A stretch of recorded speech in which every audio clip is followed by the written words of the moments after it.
Bonjour les amis et bienvenue sur cette vidéo hebdomadaire qui va vous présenter les énergies pour le mois de mai 2024. Alors avant de procéder au tirage, je vais vous faire quelques petites annonces rapides. Alors, la semaine dernière, je vous avais annoncé que j'enregistrais une émission chez Daniel Chouchi sur sa chaîne Orphelia. Certains d'entre vous se sont abonnés à sa chaîne parce que son travail mérite vraiment une grande attention. C'est quelqu'un qui s'évertue, comme moi-même, à pourfendre tout ce qui est le gloubi-boulga actuel de l'ésotérisme, pour vous faire prendre des vessies pour des lanternes ou vous faire attendre des choses qui, j'en ai peur, ne viendront jamais. Donc j'ai enregistré une émission sur les oracles, le tarot et l'alchimie.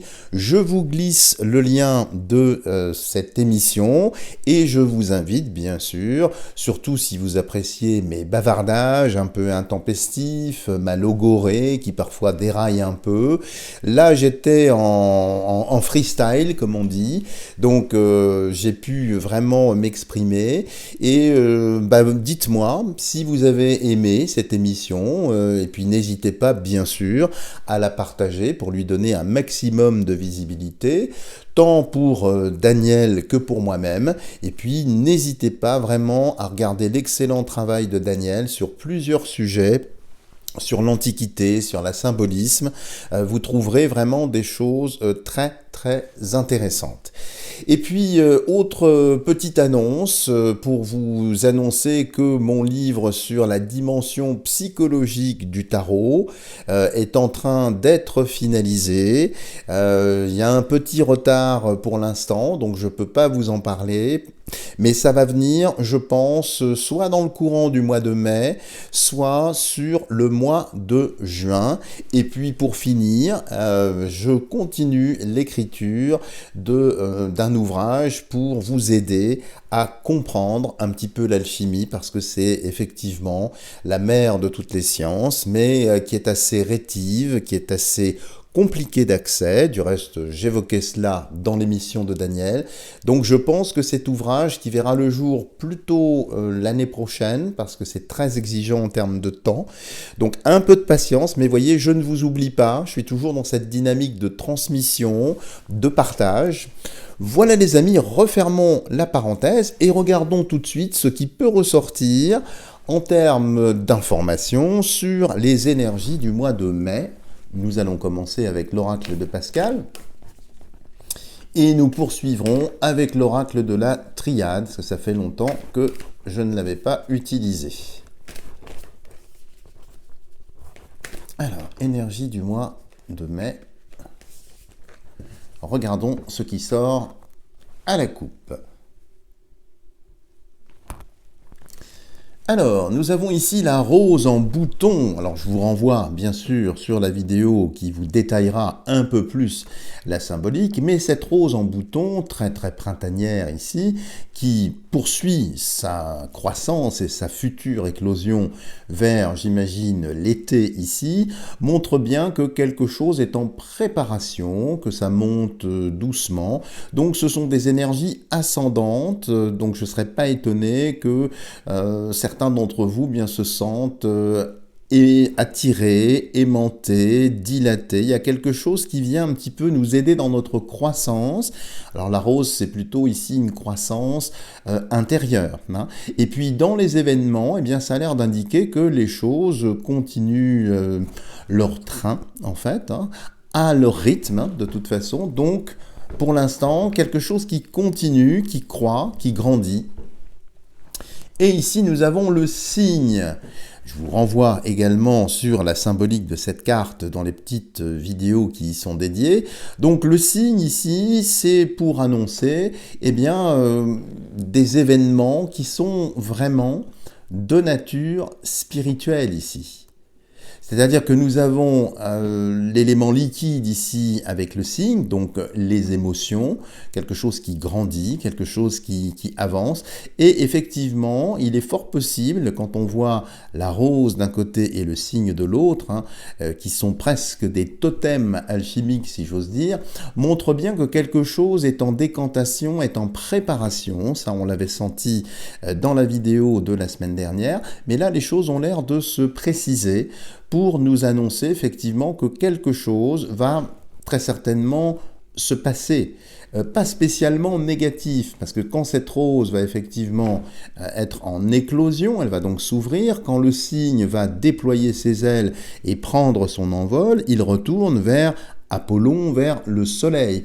Donc ici, c'est quand même quelque chose en préparation, avec très certainement une pression assez forte. Donc vous allez sentir très certainement une certaine pression à titre personnel, qui n'est pas négative en soi, mais pour permettre d'expurger ou de libérer peut-être certaines choses. Donc c'est une sorte de nettoyage. Et puis au niveau de la société ici, quelque chose est en préparation. On va voir ce que l'oracle peut nous dire à ce niveau-là. Alors, nous allons en prélever 5. Alors, énergie du mois de mai. Donc une coupe très douce, très interne hein, pour l'instant.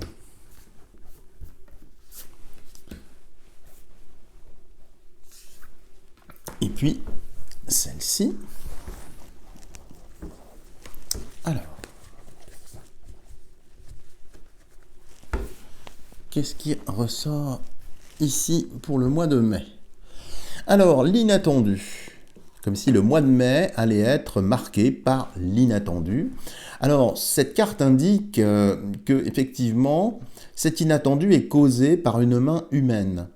Comme s'il allait y avoir des événements, alors certes surprenants, inattendus, mais dont la cause est humaine. Alors, je ne sais pas à quoi ça fait référence ici, mais il y aura effectivement un florilège d'événements, mais qui ont une cause humaine. Peut-être par maladresse, peut-être par omission, peut-être par volonté également. Et les dés ici indiquent 7. Alors c'est peut-être le 7 mai. J'aimerais rappeler quand même que le mois de mai, c'est le mois de la Vierge Marie. C'est également le mois de la Maya, Maya étant la mère d'Hermès, hein, pour nos amis alchimistes ici. Donc c'est un mois qui est toujours assez important. Alors le 7 mai, pourquoi? J'en sais rien. Ça veut peut-être dire aussi qu'il va y avoir, plusieurs événements inattendus, mais qui ont une cause humaine. Et pour moi, ça me fait penser à des erreurs, à des boulettes, à des ratés, des ratages, ce genre de choses sur le mois de mai. De l'autre côté, il y a la rose croix, donc qui est l'apogée de cette rose en bouton que nous avions vue dans la coupe, hein, donc qui continue son avancée et qui va vers son exaltation ici, au centre même de la croix. Donc au centre de la croix, qu'est-ce qu'il y a comme date? Il y a le 21 juin qui est le solstice d'été. Donc comme si nous entrions dans une période où effectivement les choses vont suivre leur cours, vont continuer de grandir pour aller vers un point culminant, possiblement le 21 juin. Ce qui est amusant, c'est que 21, 21, c'est 3 fois 7. Donc c'est très intéressant ici, surtout quand on voit qu'il y a 7 roses sur la croix ici, donc ça a l'air d'annoncer, ce serait plutôt juillet, donc comme si on rentrait dans une phase ici, où les choses vont grandir, vont s'accélérer, pas spécialement rapidement, des erreurs vont être de plus en plus visibles, et qui vont très certainement avoir un impact sur une prise de conscience avec la rose qui croît ici, hein. En haut, qu'est-ce que nous avons? La cible, comme si, eh bien, effectivement, un objectif était atteint. On va au cœur des choses. Donc, avec cette lettre A, hein, comme alpha, ici, derrière, bon, qui rappelle, enfin, je vous renvoie encore une fois à la symbolique de cette carte, mais dans le contexte actuel, quelque chose va être atteint. Ça montre le centre. Ici, comme la rose ici est exaltée au centre même de la croix, où il y a ici une sorte de cible, si on peut dire. Cible de pierre ici, cible en tissu d'un autre côté. Donc tout ça, si vous voulez, me fait dire que les choses vont dans le bon sens, elles avancent bien, et il va très certainement y avoir des choses décisives sur le mois de mai. Mais des erreurs humaines, on l'a vu ici, vont apparaître. En dessous, qu'est-ce qu'il y a? Le vieux sage. Alors ça, c'est toujours une carte très importante dans l'oracle tel que je l'ai conçu, puisque le vieux sage, c'est toujours le sens de la destinée. Donc c'est quelque chose qui est voulu par l'univers. Donc, comme si quelque chose... on ne pouvait pas arrêter ce qui va survenir, ce qui va intervenir. C'est dans l'ordre des choses. Alors, ça reste peut-être un peu flou à ce stade, mais ça avance, c'est-à-dire que le vieux sage ici avance et il vient accomplir une mission. Bon, et le centre, l'opposition. Alors, l'inattendu et l'opposition mis ensemble, avec la cible, comme si parmi les personnes qui administrent notre pays, eh bien, les oppositions allaient être de plus en plus marquées, de plus en plus fortes, comme s'ils allaient effectivement s'opposer les uns aux autres et faire des erreurs, faire des boulettes, alors qui vont être de plus en plus visibles, de plus en plus lisibles, et ça va devenir assez tonitruant. Alors, opposition peut marquer également ici une certaine animosité, une certaine acrimonie. Quand je vois ça, ça me fait penser à des choses qui ne sont pas très heureuses ici. Je pense à des objets comme des lames ou des poignards qui peuvent être brandis et utilisés. Vous voyez de quoi je parle ici. Comme si sur le mois de mai, eh bien, il allait y avoir la possibilité de déployer une certaine répression aussi. Alors, je ne parle pas ici de ces fameux JO, je parle vraiment ici d'une certaine violence, mais qui s'oppose à un système. Ce n'est pas spécialement répressif, mais c'est comme si vous voulez, dans la répression qui sera, semble-t-il, utilisée, c'est pour essayer de maintenir un narratif qui ne pourra plus être maintenu. Donc les forces d'opposition ici vont marquer je dirais, soit leur incompétence, soit leur incapacité finalement à s'opposer, c'est-à-dire font un jeu un petit peu double. Je m'oppose, mais simplement verbalement, et dans les faits, je ne m'oppose pas. Je fais référence ici à des actions purement politiques qui auraient pu être entreprises pour destituer le roi de la poudre et son orchestre. Ça n'a pas été le cas. Eh bien, comme si ça allait être de plus en plus visible, comme si finalement cette opposition qui est là, patentée dans le jeu, eh bien, n'avait plus lieu d'être. Comme si ça allait être de plus en plus visible que tout ça, c'est des jeux d'ombre dans un théâtre et qu'il n'y a pas véritablement de réalité. Donc j'allais presque dire, en voyant tout ça mis ensemble, que le décor a tendance à s'effilocher, à prendre l'eau, et que la vérité, c'est-à-dire que cette rose qui croît ici, eh bien, arrive à son terme. La rose étant évidemment la reine des fleurs, symbole de Marie.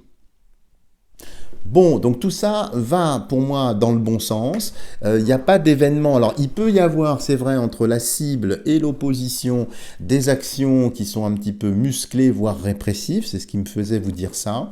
Mais quoi qu'il en soit, malgré une certaine effervescence, une certaine chaleur ici, il y a quand même la présence du vieux sage.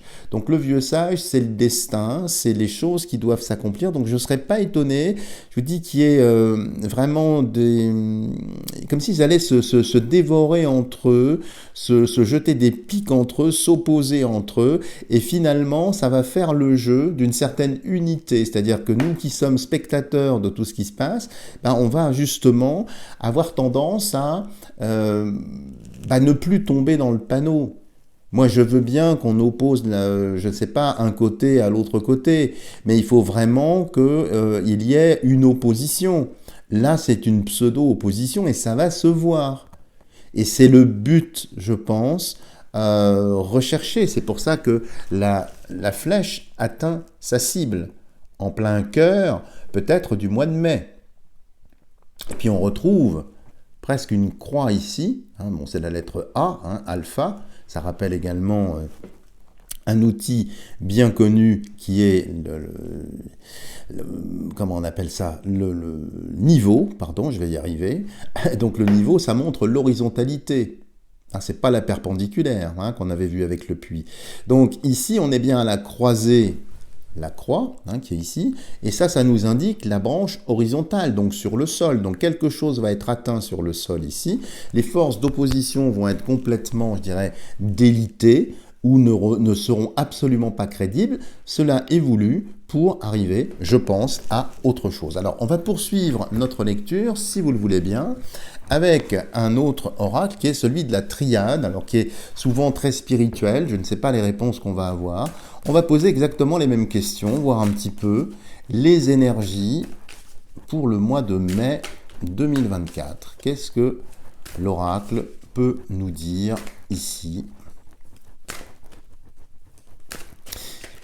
Ah oui, alors avant de faire ça, j'ai oublié de vous dire également, la fois dernière, j'avais parlé de tirage karmique. Et certaines personnes m'ont interrogé pour me demander quelle était la nature de ce tirage. Alors le tirage karmique, c'est un tirage que je fais à distance ou au cabinet au tarot, et qui consiste à aller visiter ce qu'il y a derrière le rideau, c'est-à-dire l'antériorité, les vies antérieures, qu'elles aient été incarnées ou bien qu'elles aient été sous une autre forme. Ça, je vous en parlerai si ça vous intéresse. Donc, c'est pas un tirage prédictif, ça n'est pas non plus un tirage introspectif, c'est un tirage qui va lire la charge ou la couleur de vie passée et comment eh bien, elles interfèrent aujourd'hui dans votre vie. Alors ça, c'est très intéressant pour les personnes, malheureusement, qui sont prises un petit peu dans des boucles temporelles, qui ont du mal un petit peu à... qui reproduisent toujours un petit peu la même chose. Alors le but n'est pas de juger cet état de fait, c'est d'essayer de comprendre s'il n'y a pas eu ailleurs. Donc voilà ce que c'est, en quelques mots, qu'un tirage karmique. Si vous êtes intéressé, vous avez tout ce qu'il faut pour la vidéo, pour prendre rendez-vous. Voilà les amis, alors poursuivons. Désolé, je sais, je suis très décousu. Et c'est comme ça, effectivement, que les informations arrivent. Alors, mois de mai, oracle de la triade pour le mois de mai. Alors, il y a la science ici qui apparaît, avec le nombre 17 qui renvoie vers une certaine lettre. Alors je ne dis pas que c'est une réalité, mais en tout cas ici, la science c'est quelque chose en lien avec la recherche, possiblement la médecine. Il y a quelque chose qui est lié pour moi à l'ingénierie sociale, bon, ce genre de choses. Avec ici ce pentagramme miniature, avec évidemment le sulfure, le vitriol et l'antimoine ici qui est représenté. Bon, on ne va pas aller dans cette direction-là, mais tout ça pour vous dire que les personnes qui sont aux commandes, eh bien, essayent d'avoir une approche très scientiste de la réalité, peut-être de contrôler les choses, de vouloir imposer des choses, mais sans le dire. C'est quelque chose d'un peu caché ici. Hein, puisque vous avez pas mal de signes ici dont je ne parlerai pas. Ça, c'est le décodage d'une écriture symbolique particulière. Ça, c'est le carré de Saturne ici. Enfin bon, c'est des formules mathématiques liées au nombre d'or et à la proportion dorée. Bon, peu importe, je ne vais pas vous faire l'histoire de cette carte-là. Donc, science ici, dont Pascal disait « science sans conscience est ruine de l'âme ». Eh bien ici, il prépare quelque chose d'un point de vue, ça peut être informatique, ça peut être, alors je pense évidemment à ces codes là, vous savez les petits machins, là, je ne sais plus comment ça s'appelle, là sur le téléphone, mais c'est quelque chose peut-être de beaucoup plus vaste, hein, comme s'il préparait quelque chose ici. Et de l'autre côté, il y a femme. Alors femme qui peut s'entendre comme effectivement une personne, une personnalité, ça peut être aussi la société. dans son ensemble. Et ici, je pense que c'est ça que ça vise, comme s'ils essayaient, par des moyens scientifiques, mais un peu bon, particuliers quand même, ici, hein, même si le pentagramme n'est pas inversé, mais dans le bon sens, comme s'ils essayaient de préparer quelque chose. Alors avec cette femme ici, sous la lune bien sûr, avec cet élément eau ici, sur l'émotionnel. Est-ce que c'est pas une intelligence artificielle? Je me le demande. Alors j'ai entendu la petite rondelle, là, vous savez, qui dit qu'il mettait en place une intelligence artificielle. Nous aurions tous préféré une intelligence naturelle, ça nous ferait du bien. Fermez la parenthèse, mais ça s'apparente à ça, comme si, je sais pas, ils essayaient de réfléchir ou d'avancer leur pion dans cette direction. Bon, sur le mois de mai. Mois hautement symbolique, surtout pour des malfaisants, puisque c'est le mois de Marie et le mois de la mère d'Hermès, Maya. Maya qui veut dire aussi illusion, mais n'allons pas trop loin. Alors, on va en prendre 9.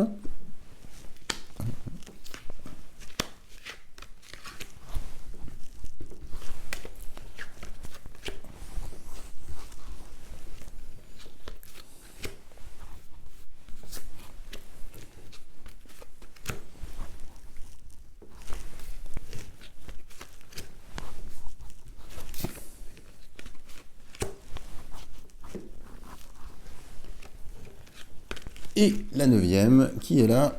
Hop. Je range le surplus. Donc vous voyez, d'un jeu à l'autre, les informations sont différentes. C'est bien pour ça qu'on en prend plusieurs, pour avoir plus d'éléments. Alors, regardons ce qui ressort.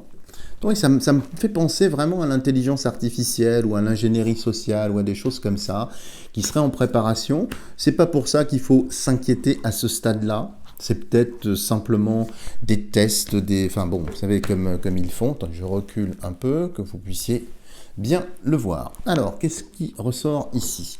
La nécessité. Alors, nécessité ici fait un lien avec ce que l'on a vu précédemment dans l'oracle de Pascal, c'est le déroulé du fil des événements, hein, avec ce rouet ici, enfin c'est pas un rouet, c'est plutôt pour filer la laine, donc qui dit filer la laine ici, il y a plusieurs possibilités, mais les choses avancent, donc c'est une nécessité de passer par les événements que nous vivons.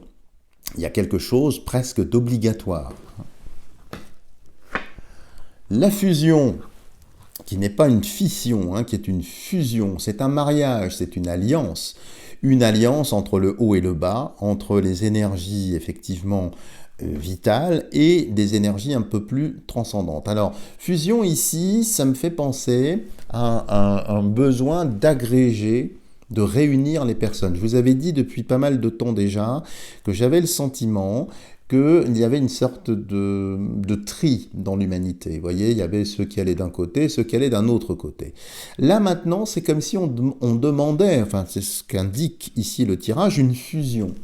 C'est-à-dire que c'est une injonction à réunir ce qui est éparpillé, à le concentrer, à le réunir. Hein. Si nous étions en alchimie, on parlerait de coagulation, hein, où on rassemble les choses. Donc c'est une invitation à nous rassembler, à ne plus tomber dans leur narratif. Parce que leur narratif divise. Leur narratif, ça coupe, ça segmente. Hein. C'est du reste ça, la signification du diabolum, le diabole, c'est celui qui divise, hein, tandis que le symbole réunit. Donc ça, c'est vraiment symbolique. Alors ici, je vois un 8 aussi. Je vois un 8, je vous parlais tout à l'heure d'un 7, 7, 8. Alors qu'est-ce qui va se passer au 7 et 8? Et puis, on peut presque deviner des anneaux ici. Alors, est-ce que c'est pas quelque chose en lien avec cet événement sportif? C'est possible. En tout cas, il y a une fusion, je dirais, des peuples, des âmes, des consciences, donc une agrégation. Hein. Avec la clé, le ankh, ici, une clé de vie, nécessité de fusionner la vie. Donc fusionner la vie, c'est bien prendre parti, c'est bien s'impliquer, alors pas spécialement dans des actions extérieures et démonstratives, mais surtout à l'intérieur de nous. Parce que vous voyez ici, il y a un point qui est le point de départ, hein. Un point comme 1, ici, point comme 1, c'est presque, je dirais, la fusion de l'or et de l'argent qu'on voit ici, hein, qui constitue la base, hein. Et donc cette clé, c'est la clé de la liberté, de la libération. Donc quelque chose vient sur le mois de mai, mais il est nécessaire, encore une fois, de poursuivre tout ce qui est en train de se passer. Alors je sais, c'est frustrant pour beaucoup de personnes, on se demande quand est-ce que ça va terminer. Il y a même beaucoup de personnes qui ont quitté ma chaîne en disant que bon, bah voilà, j'étais un bonimenteur, que les choses n'arrivaient jamais, etc. Alors je ne suis pas maître du temps, je ne suis maître de rien du tout, je me contente simplement de lire les événements. Ce que je ressens au plus profond de moi et dans les consultations que j'ai, c'est que nous sommes effectivement dans une transition dans laquelle nous ne pouvons strictement rien faire, sauf rester bien aligné, rester bien ancré et laisser le décor se déliter, prendre l'eau, se changer, comme si nous étions face à une scène de théâtre et quand le décor change, mais vous savez, la scène parfois tourne où les accessoiristes entrent en scène, c'est le cas de le dire, pour changer. C'est un peu ça. Donc on ne peut pas agir avec ce qui est en train de se passer, mais il ne faut pas se laisser happer par tout ce qui peut être anxiogène, toutes ces informations un peu glauques qui peuvent apparaître ici et là. Donc ici, vous voyez, fusion avec le ciel, avec le divin, avec cette part de divin en nous, et puis avec notre humanité, avec notre fraternité, quels que soient, je dirais, les effets d'annonce, hein. Alors ici, le delta lumineux, hein, évidemment, donc c'est la conscience ici divine, et tout ça indique que c'est sous contrôle. Alors pour moi, c'est sous contrôle divin, et c'est sous la nécessité. Donc vous voyez, cet œil qui voit tout, cette conscience suprême, nous invite à porter un regard juste sur nous-mêmes, sur la réalité. C'est exactement ce que j'étais en train de vous dire. Donc de ne pas projeter des inquiétudes et des angoisses, d'être simplement dans le factuel, d'être un petit peu dépassionné, de dépassionner un petit peu le débat et de sentir, de voir avec cet œil intérieur ici. Ensuite, au centre, qu'y a-t-il? Le nadir, qui peut sembler effectivement très contrasté ici, puisque le nadir est l'opposé du zénith, hein. Donc le zénith, c'est quand le soleil culmine. Le nadir, c'est effectivement la nuit complètement noire ici. Ça peut s'apparenter au noir de l'âme, à des choses qui passent. Mais voyez, il y a un petit point blanc. Et c'est là où doit se porter notre regard. C'est pas spécialement dans des effets d'annonce ou des choses, parce que il y en aura toujours. Vous voyez ce que je veux dire? Maintenant, observez bien la réalité. C'est pas parce qu'ils annoncent ceci ou qu'ils annoncent cela que cela arrive. Il y a loin de la coupe aux lèvres, comme on disait dans l'Antiquité. Donc c'est pas parce que certaines personnes annoncent certaines choses que cela va se passer sans heurts. Attendons pour voir. Donc en fait, c'est une invitation à avoir la foi, à nous laisser porter par le divin, tout en sachant que nous sommes aimés, nous sommes protégés. Et c'est pourquoi il y a le nadir, c'est une sorte d'opacification, si on peut dire, ou de quelque chose de sombre, voyez, qui vient, mais pour éprouver notre foi et nous rendre peut-être plus solides, plus en équilibre ici. Donc ça va être un mois très important. Et ici, mensonge.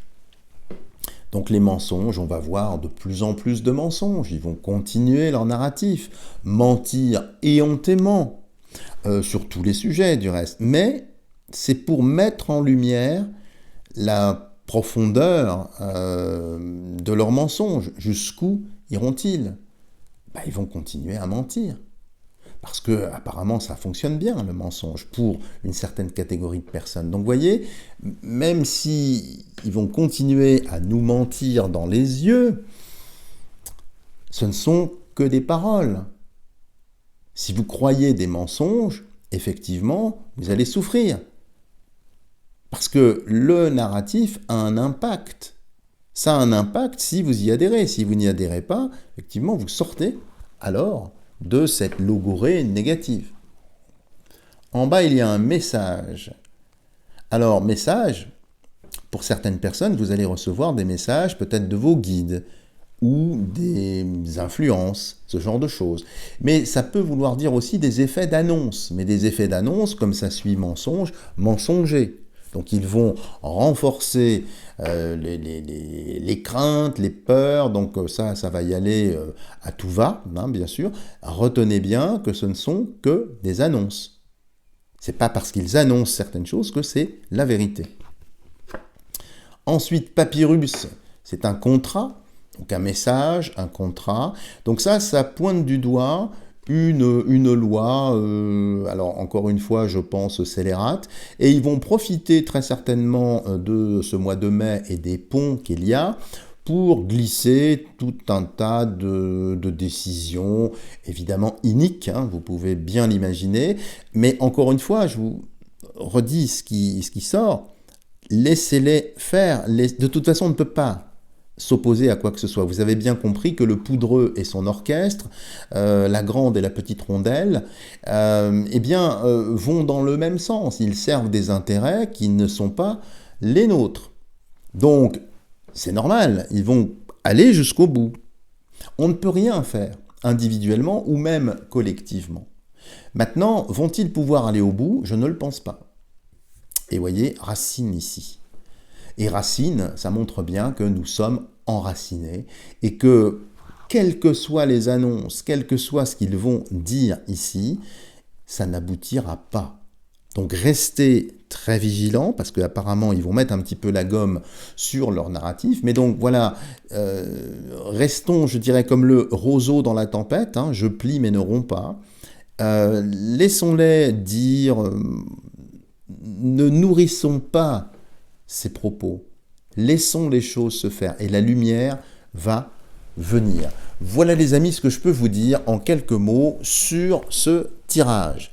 Alors, nous allons à présent procéder à la lecture de citations, comme vous les aimez, de Jiddu Krishnamurti que j'aime beaucoup et je vais vous en lire quelques-unes rapidement, peut-être pour vous aider, peut-être pour vous passer également des messages. Vivre demande en fait beaucoup d'amour, un fort penchant pour le silence, une grande simplicité, énormément d'expérience. Il faut avoir un esprit capable de penser de manière très lucide et qui ne soit pas sous le joug des préjugés ou des superstitions, de l'espoir ou de la peur. La jeunesse d'aujourd'hui est comme toutes les jeunesses. Elle est en révolte contre la société, et c'est une bonne chose en soi. Mais la révolte n'est pas la liberté, parce qu'elle n'est qu'une réaction qui engendre ses propres valeurs, lesquelles, à leur tour, enchaînent. On les imagine neuves, mais elles ne le sont pas. Ce monde nouveau n'est autre que l'ancien dans un moule différent. La peur est l'un des plus grands problèmes inhérents à la vie. Être sa victime, c'est avoir l'esprit confus, déformé, violent, agressif, en perpétuel conflit. C'est ne pas oser s'éloigner d'un mode conventionnel de pensée qui engendre l'hypocrisie. Tant qu'on n'est pas délivré de la peur, on peut escalader les plus hautes montagnes, inventer toutes sortes de dieux, mais on demeure dans les ténèbres.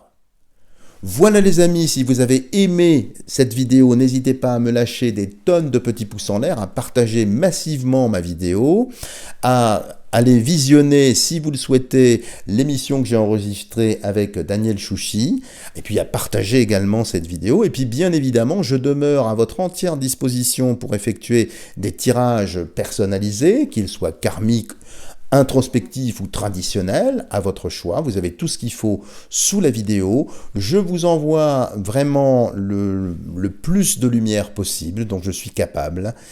Et je vous dis, ne perdez pas espoir, restez bien ancrés. Vous n'êtes pas seul, nous sommes une communauté, nous sommes légion. Et je vous dis à la semaine prochaine.